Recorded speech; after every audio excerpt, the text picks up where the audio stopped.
Em nome do Pai, e do Filho e do Espírito Santo. Amém. Catequese sobre os 10 mandamentos da lei de Deus. 10º mandamento da lei de Deus. Não cobiçar as coisas alheias.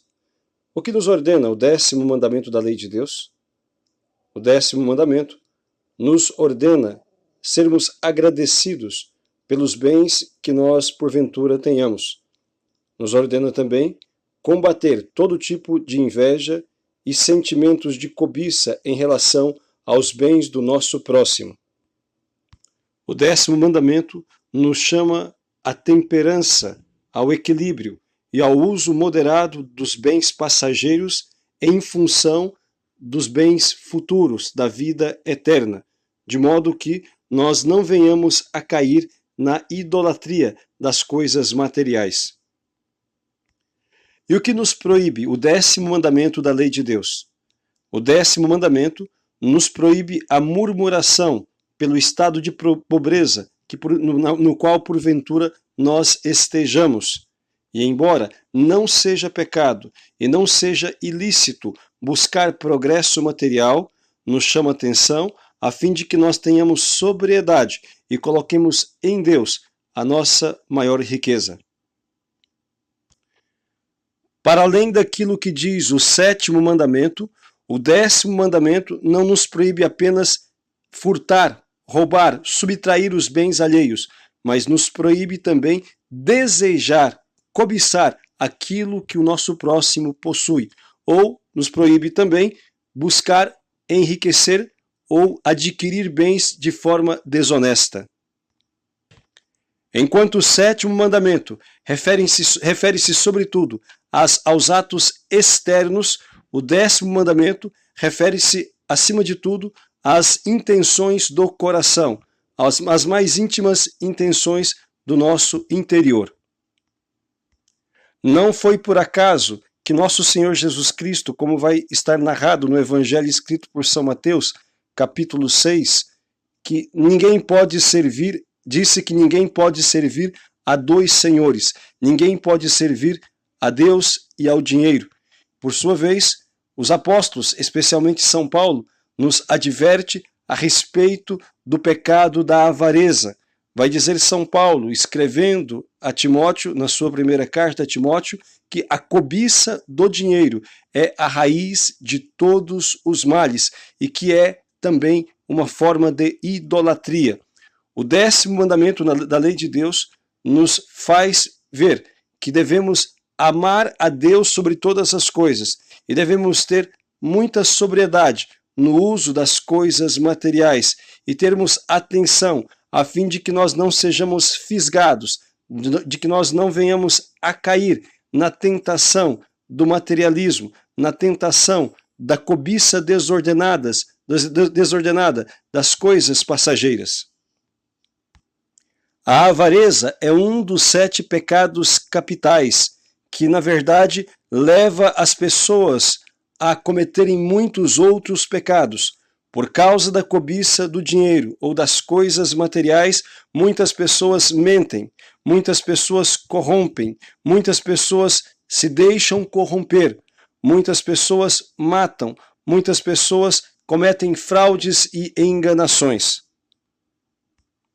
A cobiça desordenada dos bens materiais leva as pessoas a adotarem um estilo de vida que é anticristão. Por isto, de muitas formas nos advertiu nosso Senhor, explicando-nos que onde está o nosso tesouro, aí estará o nosso coração. Todos nós somos chamados a contemplar o exemplo da vida de nosso Senhor no que se refere a esta magnífica virtude, a virtude da simplicidade e da pobreza, do desapego das coisas passageiras.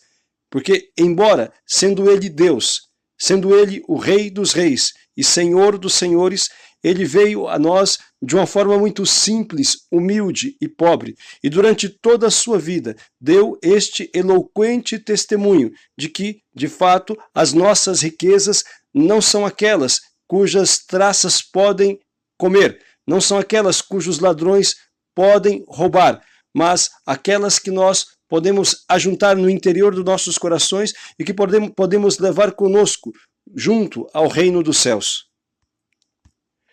Grande parte dos pecados que hoje se cometem justamente por causa desta cobiça dos bens materiais, deste apego às coisas fugazes deste mundo, que levam as pessoas a um desequilíbrio e uma forma de vida que é contrária àquela que Jesus teve e que nos ensinou. Por isso, devemos suplicar muito ao Espírito Santo a graça de usarmos com sabedoria e com sobriedade os bens passageiros, de forma a servir para aqueles que são eternos, de forma que possamos atravessar este mundo sem apegar-nos a nada do que nele existe. Desta forma, poderemos com livre coração juntar aqueles tesouros que realmente interessam e que nos conduzirão à união e à comunhão com Deus na eternidade. Uma vez que confrontamos a nossa consciência e as nossas atitudes com os mandamentos da lei de Deus e as exigências da Santa Igreja, devemos, portanto, se encontramos falhas, procurar fazer uma boa confissão. Aliás, a confissão deve repetir-se com frequência, se possível toda semana. Se não é possível toda semana, ao menos quinzenalmente e, quando muito, mensalmente. Todos aqueles que podem confessar-se com frequência devem fazê-lo, a fim de jamais habituarem-se a situações de pecado. Lembrando que a obediência aos mandamentos da lei de Deus expressa o nosso amor para com Deus e o nosso amor, o nosso respeito e a nossa gratidão para com Deus, nosso Criador e Redentor. Devemos pedir continuamente a graça a Deus de que aumente a nossa fé, a nossa esperança e a nossa caridade, o nosso amor para com Ele, para que nós venhamos sempre buscar cada vez mais o conhecimento acerca dele e de sua vontade expressa nos seus mandamentos, e que nós tenhamos a disposição, a determinação de colocar em prática a vontade de Deus, para perseverarmos unidos a Ele neste mundo, até chegarmos à plenitude da comunhão na vida eterna nos céus. Louvado seja nosso Senhor Jesus Cristo.